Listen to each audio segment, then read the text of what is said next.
नमस्कार, मैं अश्विनी आपके साथ केपी न्यूज बुलेटिन में। पहले देखते हैं मुख्य समाचार। महर्षि वाल्मीकि मूर्ति प्राणायाम कार्यक्रम में बंडप्पा खाशमपुर ने भाग लिया। उडुपी कॉलेज के प्रिंसिपल ने हिजाब पहनने वाले छात्रों को परिसर में प्रवेश करने से रोक दिया। कर्नाटक के मंत्री ने अधिकारियों से गायों की तस्करी और उनकी बिक्री रोकने को कहा। राहुल गांधी बोले, केंद्र की गलत नीतियों के चलते चीन और पाकिस्तान साथ आए। अमेरिका ने दिए ये जवाब। आप अनुमति नहीं दे सकते, यह काम मेरा है। स्पीकर ओम बिरला ने लगाई राहुल गांधी को लताड़। सपा नेता आजम खान की अंतरिम जमानत याचिका पर सुप्रीम कोर्ट में सुनवाई टली।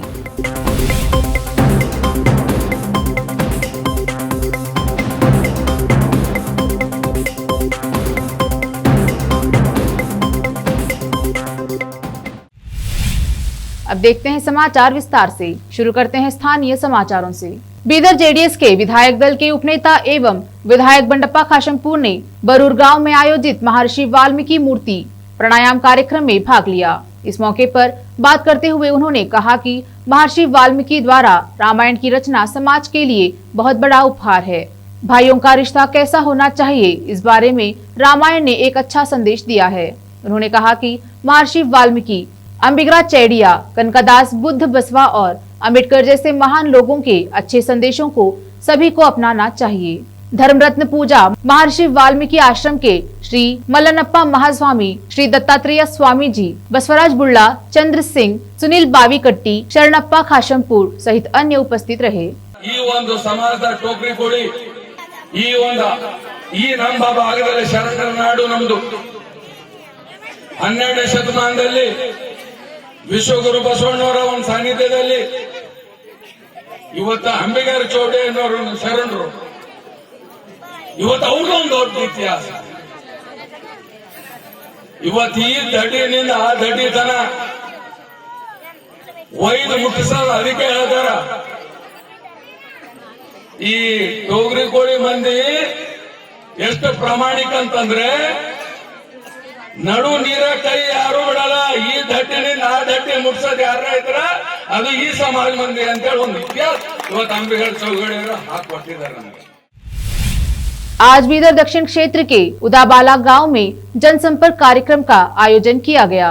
इस कार्यक्रम की अध्यक्षता बीदर दक्षिण के विधायक बंडप्पा खाशमपुर ने की। शामिल लोगों ने विभिन्न मुद्दों पर ध्यान दिलाया।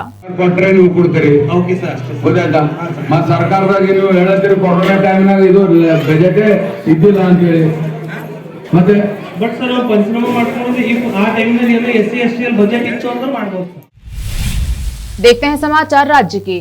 उडुपी के कुंदापुर प्री यूनिवर्सिटी कॉलेज में हिजाब विवाद गुरुवार को भी जारी रहा, क्योंकि कॉलेज के प्रिंसिपल ने व्यक्तिगत रूप से हिजाब पहनने वाले छात्रों को परिसर में प्रवेश करने से रोक दिया था। प्रिंसिपल रामकृष्ण ने छात्रों को कॉलेज के गेट के पास रोका, जिसके बाद छात्रों ने यह जानने की मांग की कि हिजाब पहनने पर अचानक प्रतिबंध क्यों लगाया जा रहा है, क्योंकि पहले इस तरह के नियम नहीं थे। छात्रों में से एक ने कर्नाटक उच्च न्यायालय में एक याचिका दायर कर कक्षा के अंदर हेडस्कार्फ पहनने के अधिकार की मांग की है। कर्नाटक हाईकोर्ट ने बीजेपी विधायक रमेश जारकीहोली के खिलाफ रेप मामले में एसआईटी रिपोर्ट दाखिल करने को दी मंजूरी। पूर्व मंत्री रमेश जारकीहोली के खिलाफ बलात्कार के आरोप की जांच में पुलिस रिपोर्ट दाखिल करने का रास्ता साफ कर दिया। उच्च न्यायालय की एक खंडपीठ ने एसआईटी के गठन की वैधता के सवाल को बहस के लिए खुला छोड़ते हुए एक सक्षम अदालत के समक्ष एक एसआईटी द्वारा जांच की अंतिम रिपोर्ट दाखिल करने को मंजूरी दे दी। उच्च न्यायालय ने फैसला सुनाया है। आक्षेपित आदेशों के तहत एसआईटी के गठन और उक्त एसआईटी की वैधता के संबंध में इस अदालत द्वारा विचार किया जाना है। कर्नाटक के गृह मंत्री अरागा ज्ञानेंद्र ने पुलिस को गायों की तस्करी और उनकी अवैध बिक्री को रोकने का निर्देश दिया। मंत्री ने पुलिस को गायों की तस्करी को रोकने के लिए केरल की सीमा से लगे चेक पोस्ट पर सतर्कता बरतने का भी निर्देश दिया। यहां पुलिस अधिकारियों के साथ एक समीक्षा बैठक के दौरान ज्ञानेंद्र ने कहा कि उन्हें शिकायतें मिली हैं कि मैसूर के कुछ स्थानों पर मवेशियों की तस्करी और अवैध व्यापार बड़े पैमाने पर है। उनके कार्यालय द्वारा जारी एक बयान में कहा गया है, विभिन्न विकास कार्यों के लिए वन विभाग से आवश्यक स्वीकृति प्राप्त करने के उद्देश्य से राज्य सरकार के मुख्य सचिव की अध्यक्षता में एक उच्च स्तरीय समिति का गठन किया गया। वन विभाग की समीक्षा बैठक करते हुए सीएम बसवराज बोम्मई ने अधिकारियों को कमेटी बनाने का निर्देश दिया। समिति में मुख्य सचिव के साथ अतिरिक्त मुख्य सचिव, वन, पर्यावरण एवं पारिस्थितिकी प्रधान मुख्य वन संरक्षक, उपवन संरक्षक एवं अन्य जिला स्तरीय अधिकारी शामिल होंगे। समिति से एक निर्धारित समय के भीतर परियोजना को मंजूरी मिलने की उम्मीद है। ISEC द्वारा किए गए एक अध्ययन का जिक्र करते हुए सीएम बोम्मई ने अधिकारियों से कहा कि वे पिछले 5 वर्षों में पर्यावरणीय गिरावट की सीमा का मूल्यांकन करें और ISEC रिपोर्ट के आधार पर भूमि के ऐसे खराब हुए हिस्सों को पुनः प्राप्त करने के लिए कार्यक्रम आयोजित करें। अब लेते हैं एक छोटा सा ब्रेक, जल्द लौटते हैं ब्रेक के बाद। हिंदुस्तान के हर कोने में हम हैं मौजूद। 24 घंटे हालात पर गहरी नजर, खबरों से जुड़े चुपते सवालात और आपको दिखाता है धार्मिक, सामाजिक, राजनीतिक, लोकल और इंटरनेशनल न्यूज की सबसे बेहतर कवरेज जो आपको रखती है हर पल बाखबर। देश और दुनिया भर की खबर के लिए देखते रहें KP News 24/7। Noor education trust Bidar की ओर से चलाए जाने वाला Noor MEd college Bidar, recognized by NCTE Delhi and affiliated to Gulbarga University, Gulbarga. Admission are open for the academic year 2021-22. विशेषज्ञ और सक्षम शिक्षकों द्वारा शिक्षा प्राप्त करने के लिए नूर एमएड कॉलेज में दाखिला लें और शांत वातावरण में शिक्षा प्राप्त करें। बीदर शहर में बेहतर शिक्षा का एकमात्र केंद्र Noor MEd college, Shahpur gate, Bidar. Phone numbers 9945283920, 8482221297।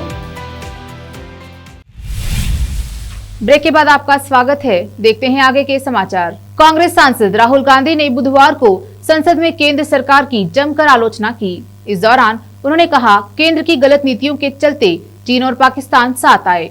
इस पर जब अमेरिकी विदेश विभाग के प्रवक्ता नेड प्राइस से सवाल किया गया तो उन्होंने कहा वे इस तरह के बयान का समर्थन नहीं करते। दरअसल राहुल गांधी ने संसद में भारत सरकार की विदेश नीति की आलोचना करते हुए कहा था, आपकी नीति ने चीन और पाकिस्तान को एकजुट करने का काम किया है और यह सबसे बड़ी चुनौती भारत के सामने है। राहुल ने कहा था, चीन के पास एक क्लियर प्लान है और उसकी नींव डोकलम और लद्दाख में रखी है। उन्होंने कहा कि कश्मीर पर सरकार ने गलत फैसला लिया है। लोकसभा अध्यक्ष ओम बिरला ने बुधवार को लोकसभा में राष्ट्रपति के अभिभाषण पर धन्यवाद प्रस्ताव पर बहस के दौरान उचित संसदीय प्रक्रिया का पालन नहीं करने के लिए कांग्रेस सांसद राहुल गांधी को लताड़ लगाई। राहुल गांधी के एक अन्य सांसद को बोलने की अनुमति देने के बाद अध्यक्ष ने कहा, यह अनुमति देने वाले आप कौन हैं? आप अनुमति नहीं दे सकते, यह मेरा अधिकार है। ओम बिरला ने आगे कहा, आपके पास किसी को अनुमति देने का अधिकार नहीं है, केवल स्पीकर की कुर्सी के पास यह अधिकार है। ओम बिरला ने कांग्रेस नेता राहुल गांधी को तब डांट लगाई जब गांधी अपनी टिप्पणी देते हुए रुक गए और कुछ कहने का प्रयास कर रहे थे। भाजपा सांसद कमलेश पासवान को इशारा करते हुए बोले, मैं एक लोकतांत्रिक व्यक्ति हूं और मैं दूसरे व्यक्ति को बोलने की अनुमति देता हूं। राहुल गांधी की इस बात से लोकसभा स्पीकर चिढ़ गए। समाजवादी पार्टी के नेता आजम खान की अंतरिम जमानत याचिका पर सुप्रीम कोर्ट में सुनवाई टल गई है। यह सुनवाई जस्टिस एल नागेश्वर राव के उपलब्ध न होने के चलते टली है। आजम खान ने सुप्रीम कोर्ट से अंतरिम जमानत मांगी है। वह यूपी विधानसभा चुनाव में प्रचार करना चाहते हैं। यूपी के सीतापुर जेल में करीब 2 साल से बंद रामपुर से सपा सांसद आजम खान ने सुप्रीम कोर्ट में अंतरिम जमानत पर रिहाई की अर्जी लगाई है। आजम खान ने अपनी याचिका में कहा है कि राज्य सरकार उनके खिलाफ दर्ज मुकदमों में अभियोजन प्रक्रिया को खामखा लटका रही है ताकि वो चुनाव प्रचार में हिस्सा न ले सके। आजम खान ने सुप्रीम कोर्ट को बताया है कि यूपी की अदालतों में जमानत पर रिहाई के लिए 3 अलग-अलग मामलों में अर्जियां लगा रखी है, लेकिन सरकार का अभियोजन विभाग उसमें जानबूझकर लापरवाही बरत रहा है। सरकार नहीं चाहती कि वो किसी भी सूरत में चुनाव प्रचार के लिए जेल से बाहर आए। लिहाजा सुप्रीम कोर्ट उन्हें यूपी चुनाव के दौरान अंतरिम जमानत पर रिहा करे। आज झांसी सदर से प्रत्याशी शरद प्रताप सिंह वकील साहब ने आज मिशन कंपाउंड झांसी में जनसंपर्क के दौरान कार्यकर्ताओं को संबोधित करते हुए कहा कि पृथक बुंदेलखंड राज्य के बिना बुंदेलखंड का विकास संभव नहीं है। इसके बाद वह अन्य क्षेत्रों का दौरा कर अपने लिए वोट मांगे। झांसी से हरिओम कश्यप की रिपोर्ट। मशरक प्रखंड क्षेत्र के मशरक पूर्वी दक्षिण टोला दीप नारायण यादव के आवास परिसर में मशरक प्रखंड के नवनिर्वाचित सभी पंचायत प्रतिनिधियों के सम्मान में एक समारोह कार्यक्रम आयोजित हुआ। इसकी जानकारी देते हुए राजद के प्रखंड अध्यक्ष विक्रम सिंह ने कहा कि कार्यक्रम की सभी आवश्यक तैयारियां पूरी कर ली गई हैं। कार्यक्रम में सारण क्षेत्र के एमएलसी पद के राजद के स्थानीय निकाय प्रत्याशी सुधांशु रंजन द्वारा पंचायत प्रतिनिधियों को संबोधित किए। उनकी समस्याओं के समाधान कराने पर विचार विमर्श करने के अलावा उन्हें सम्मानित भी किए। संत कुमार गोस्वामी की रिपोर्ट। मुख्य रूप से जो 18 साल से सारण के साथ दुर्व्यवहार हुआ है और सारण से जो भी जीत के गए वो अपने नाम के सामने माननीय लिखवाने के लिए जीत के गए, ना कि प्रतिनिधियों के मान सम्मान बढ़ाने के लिए जीत के गए। सदन में अपने नाम को बढ़ाने के लिए गए हैं, ना कि प्रतिनिधि के नाम को बढ़ाने के लिए गए। प्रतिनिधि के साथ दुर्व्यवहार हुआ है और वो दुर्व्यवहार हुआ है जिसको कहने में भी शर्म लगता है। हमारे प्रतिनिधि 24 घंटा जनता के बीच में रहते हैं, जनता की आवाज बनते हैं, जनता का सेवा करते हैं, लेकिन हमारे प्रतिनिधि पर भी एक बार विचार नहीं हुआ कि 18 साल से ये लोग जीत के गए तो किए क्या। 18 साल में एक भी ऐसा क्वेश्चन नहीं हुआ कि हमारे प्रतिनिधि को भी सामान्य कार्य का सम्मान वेतन मिलना चाहिए। हमारे प्रतिनिधि को भी 15,000 वेतन होना चाहिए महंगाई के दौर में। हमारे प्रतिनिधि को भी मेडिकल सुविधा मिलना चाहिए, 20 लाख तक का दवा बिल्कुल मुफ्त मिलना चाहिए। हमारे प्रतिनिधि को भी पेंशन नीति के तहत पेंशन मिलना चाहिए। अगर 15,000 रुपया वेतन देते हैं हमारे मांग के अनुसार तो निश्चित रूप में दें, लेकिन उसका आधा रुपया पेंशन के रूप में इनको आजीवन देना पड़ेगा, जो सरकार से हम लोग 3 मांग लेके चले हुए। शामली में पुलिस ने छापामार कार्रवाई करते हुए गांव खुरगान के जंगलों से अवैध हथियार बनाने की फैक्ट्री का भंडाफोड़ करते हुए 2 आरोपियों को गिरफ्तार किया है, जिनके कब्जे से भारी मात्रा में अवैध तमंचे बनाने के उपकरण व अवैध हथियार बरामद किए गए हैं।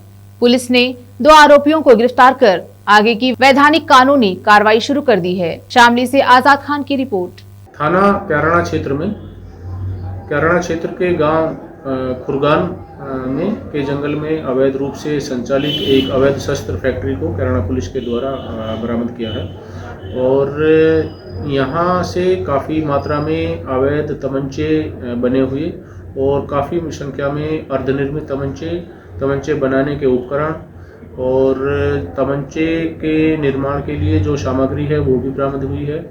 और इसी बरामदगी के आधार पर थाना कैराना पर सुसंगत धाराओं में अभियोग पंजीकृत किया गया है। ये गिरफ्तार दोनों अभियुक्त फुरकान और मुनव्वर शातिर किस्म के अपराधी है। पूर्व में इनके ऊपर काफ़ी अभियोग पंजीकृत हैं और पहले भी अवैध शस्त्र फैक्ट्री के संचालन में दोनों ही अभियुक्त जेल जा चुके हैं और इनसे पूछताछ में जानकारी की जा रही है कि ये अवैध शस्त्र फैक्ट्री में जो ये तमंचे बनाते थे वो कहाँ पे किसको बेचते थे, किस उद्देश्य से बेचते थे, उसकी भी जानकारी की जा रही है। और थाना कैराना पर इसके आधार पर सुसंगत धाराओं में अभियोग पंजीकृत कर लिया गया है और इसमें आगे की वैधानिक कार्यवाही की जा रही है। भाजपा कार्यकर्ताओं ने वित्त मंत्री सीतारमण एवं बजट का पुतला दहन किया।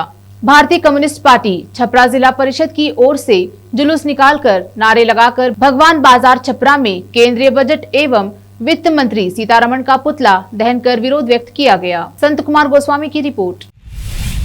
अब देखते हैं समाचार फिल्मों के। जाने कौन है सबा आजाद, जिनकी ऋतिक रोशन से दोस्ती की हो रही है चर्चा। देखे फोटो। अब देखते हैं खेल जगत के समाचार। जस्टिन लैंगर को ऑस्ट्रेलिया का कोच बनाए रखने को लेकर मतभेद जारी। फिर से एक नजर आज की सुर्खियों पर। महर्षि वाल्मीकि मूर्ति प्राणायाम कार्यक्रम में बंडप्पा खाशमपुर ने भाग लिया। उडुपी कॉलेज के प्रिंसिपल ने हिजाब पहनने वाले छात्रों को परिसर में प्रवेश करने से रोक दिया। कर्नाटक के मंत्री ने अधिकारियों से गायों की तस्करी और उनकी बिक्री रोकने को कहा। राहुल गांधी बोले, केंद्र की गलत नीतियों के चलते चीन और पाकिस्तान साथ आए। अमेरिका ने दिए ये जवाब। आप अनुमति नहीं दे सकते, यह काम मेरा है। स्पीकर ओम बिरला ने लगाई राहुल गांधी को लताड़। सपा नेता आजम खान की अंतरिम जमानत याचिका पर सुप्रीम कोर्ट में सुनवाई टली।